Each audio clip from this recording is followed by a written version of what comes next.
because anime games are bad, and it's really frustrating. I think what rubs me the wrong way the most is the frequent reliance on the arena fighter. Now, this ain't a video on Guilty Gear and BlazBlue. Those games are actually good. Now, today we're talking about the dreaded licensed anime fighter. I was gonna just call the video anime games, cause that's what I always called them growing up, but it's the fighters that fall into this awful pattern of mediocrity. I wanted to take a look at a specific cross-section of both anime and fighting game. The anime arena fighter. Because despite massive brand popularity, huge sales, and dozens of games spanning multiple console generations, anime arena fighters don't gain any respect as serious competitive games within the fighting game community. And if we're being honest, no respect within any gaming community. Because any time that a game featuring a fresh young anime IP is even speculated to be an arena fighter, there's always a massive pushback from people who just don't want to see it.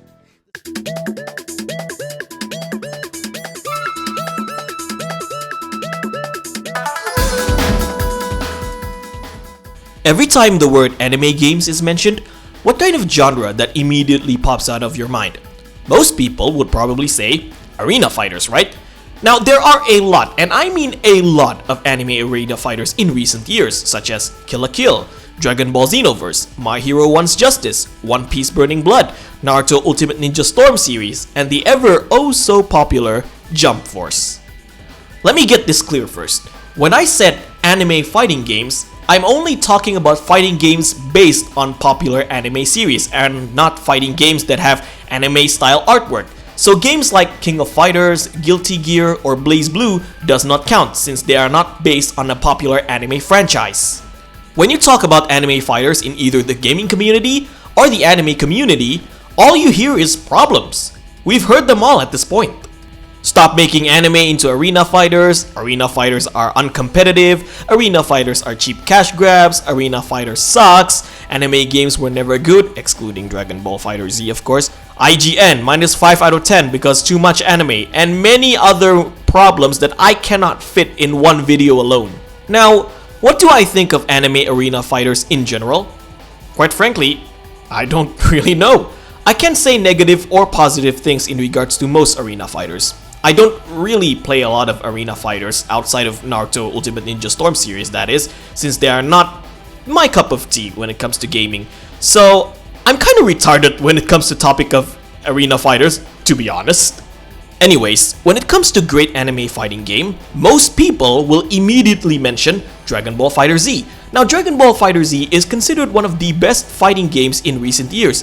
The game was highly competitive that it became a huge hit in many fighting game esports tournaments such as EVO and Combo Breaker. I couldn't think of any other anime fighting games that became this huge in the competitive landscape. Hell, the game even won a Game Awards in 2018 as the best fighting game of the year. Dragon Ball FighterZ is a good example of how anime games can live up to its potential in the mainstream competitive landscape. Now, to an extent, I can clearly see why that is the case. However, what if I tell you that there are more anime fighting games that has the potential to be competitive? What if I tell you that anime games do not have to suck? So let's take a trip down to a time where anime games aren't just cheap arena fighters, as people like to say. Dragon Ball Z is one of the biggest and most iconic shonen animes of all time. So for this video, let's take a look at another huge and iconic shonen anime franchise. You guys know from the title that I'm going to talk about Naruto. When I ask about Naruto games, people will immediately mention the Ninja Storm series since it's one of the most popular Naruto games in recent years. Funny enough, the Storm series is also an anime arena fighters. Now, you guys might remember that Naruto used to have a traditional 3D fighting game back in the 6th generation console era, exclusive for the Nintendo. I'm talking none other than the Clash of Ninja series. The Clash of Ninja series is an English release from the original Japanese series called the Gekitou Ninja Taisen series. Unlike other Naruto games at the time such as Ultimate Ninja series or the Ninja Council series, the series took a traditional 3D fighting game genre very reminiscent to games such as Tekken, Virtua Fighter, or the closest comparison yet, Bloody Roar. The series was developed by eighting, who is known to develop games such as the Bloody Roar series, Marvel vs. Capcom 3, Tatsunoko vs. Capcom, Fate Unlimited Codes, Monster Hunter 3, and Monster Hunter Generations. It's safe to say that eighting has a really solid track record as a developer, especially in fighting games. Now, not all of the Gekitou Ninja Taisen games had an English release as Clash of Ninjas. There are 5 Clash of Ninja games in total, while there are 8 Gekitou Ninja Taisen games in total. 4 Gekitou Ninja Taisen for the GameCube that covers the entire first part of Naruto, while there are 4 other Gekitou Ninja Taisen games for the Wii that covers the Shippuden era of Naruto. Now, which game do I think is the best game of the series? I do believe Gekitou Ninja Taisen 4 is the best game of the series, at least from the GameCube side. I say this mainly because of the game's roster, which covers the entirety of the first part of Naruto, from the Land of Waves arc into the Sasuke retrieval arc. This video will not be an in-depth review or a full gameplay of the mentioned game. This video will be more of a quick showcase to show you lovely people out there of fighting games that you may not have heard about. So we're going to play a couple of quick matches in this video. Before we go to the gameplay, I would like to welcome all of you lovely people here. Good evening, ladies and gentlemen, this is me, your lovely host Profar, and let's get right into the game. Alright, ladies and gentlemen, here we are with the gameplay of Naruto Gekitou Ninja Taisen 4. Now, some of you may ask me, how come this game has an English translation? I thought this game was a Japanese exclusive. Now, hear me out, I'm not playing using the original Japanese copy, okay? I'm playing using an emulator, and this is an unofficial translated ROM of Naruto Gekitou Ninja Taisen 4, or in this translation it's called Naruto Clash of Ninja 4. Now, I'm not gonna give any download link for you guys to play this game. I suggest you know, Google it yourself. Now, let's take a look at the matches here. There are 3 types of main matches. You got the 3-man cell, basically a 3-on-3 match. We're gonna play with the single player, 1-on-1 match. And when you play multiplayer, you can play a 4-way match or a 4-player battle royale. So yes, this game is supporting a 4-player mode. So we're gonna go with single player. Score attack is basically the arcade mode of this game, but for this gameplay, we're gonna go with versus comp. Basically, where, like I said, this is not a full-blown gameplay or a walkthrough. We're just basically going to play a couple of matches, mainly 2 matches, and then call it a day. It's basically just for a showcase on how good this game is. Now, in total, you have 39 characters in the roster, which covers almost everyone from the first part of Naruto. Excuse me. You got the original Team 7 with Kakashi. You got Team 9, I think. Team 9 with Guy. Now, Neji is usually my go-to guy when playing this game because I like his movesets a lot. You got Team 10, but they don't have a mentor. Asuma is missing in this game. Same goes with Team 8. You got Shinoki by Hinata, but no... What's her name? Kurenai. Kurenai is not here. Akamaru, if you're playing this game competitive, Akamaru is an automatic banned. You got this, I would say Sound 3. The Sand 3, the Sand Ninjas, Gara, Kankuro, and Temari. And also Karas, or Karasu. Same goes with Akamaru. If you're playing this competitively, this character is an auto ban. Haku, he's rather a cheap character, but he's not a bad character. Just don't play her. Play him. I said Haku is her. Haku is a guy. Okay, Haku. If you're playing this competitively, try not to cheat. Zabuza, Hiruka, Mizuki, Anko, the 3rd Hokage, and the legendary Sanin. Orochimaru, outside of Gaara, Orochimaru is my favorite character in this game. I mean, he's not only my favorite character in this game, he's one of my favorite villains, if not my favorite villains of the entire Naruto series. You got the Sound 5 ninjas, all of them using their cursed mark form. Kabuto, Itachi, a really decent character in this game. Same goes with Kisame, a really decent character. Now, Cursed Mark Sasuke here. If you're playing arcade mode or score attack, he will be the final boss. Nine-Tailed or Vermilion Naruto, and Awakened Hinata. Now, Awakened Hinata differs from the regular Hinata. Her moveset for this version is very similar to Neji's. Usually I like to play Hinata as this version compared to the original one. So okay, we're gonna use Neji, ya boy. I'm going to face, let's see. Let's fight Itachi. So you got Boruto's uncle versus Sarada's uncle. Sounds legit. Okay. Which place? Which of the stage? I like the stage, Academy Rooftop with the Hokage Mountain.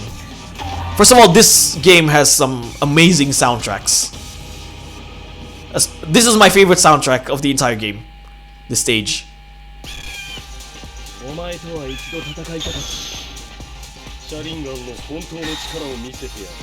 Alright, Boruto's uncle versus Sarada's uncle. Let's go. Now, if you have played Bloody Roar before, you'll notice that this game looks very similar in terms of gameplay. It looks very similar to Bloody Roar. I mean, they came from the same developer, Eining, except different publishers.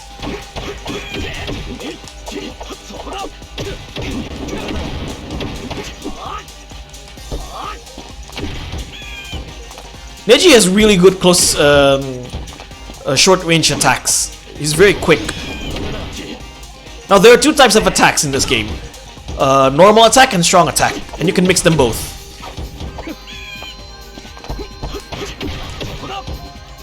Now when your Musou Gouge, Chakra Gouge is full, this is not Dynasty Warriors, you can perform an ultimate jutsu like this way. There you go. I was a little late though. Now, characters have more than one ultimate jutsu. Neji has a trigram 64 pops, or in Japanese it's called Hakeroku Juyonsho, and that spinning move, I forgot the name, when the one that he used to fight Kidomaru. There we go. Hakeroku Juyonsho.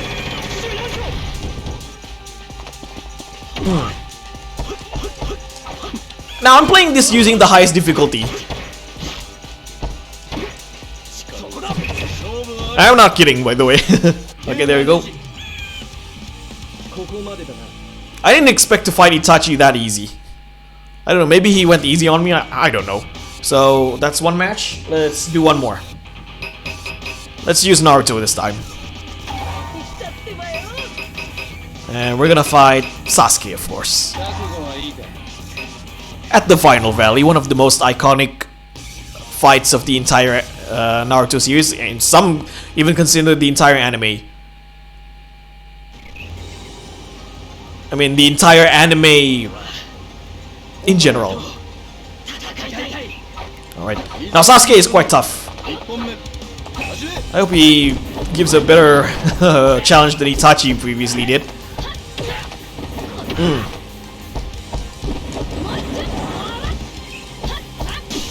Okay, blocked a lot.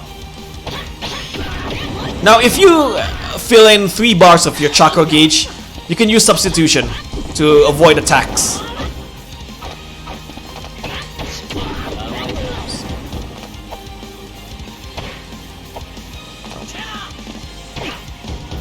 Okay, let's conduct a Rasengan on him.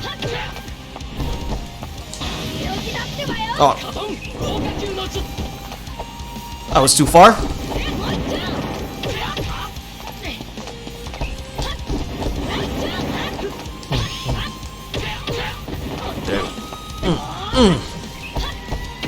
Now performing a Rasengan on him is quite tough. Okay, let's perform an ultimate jutsu on him. Let's try a Rasengan. Wait.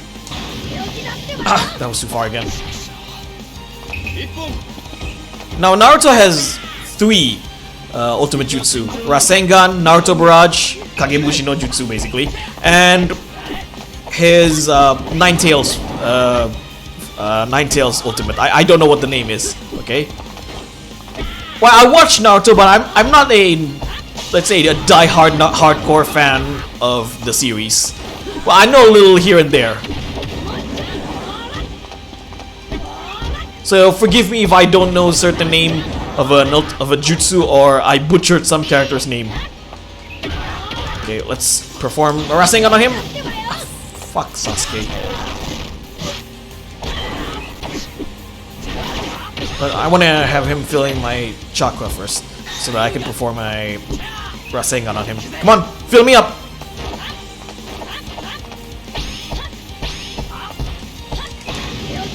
There you go. It's time to finish this, Sasuke.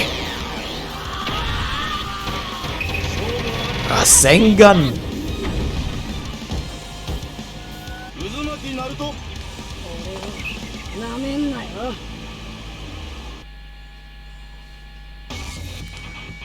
Okay, that's it. Basically, I've done 2 matches. Let's get back to the video, ladies and gentlemen.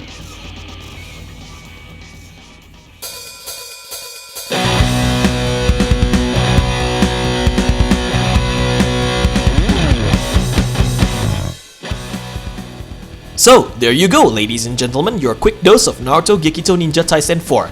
I need to mention this before I leave.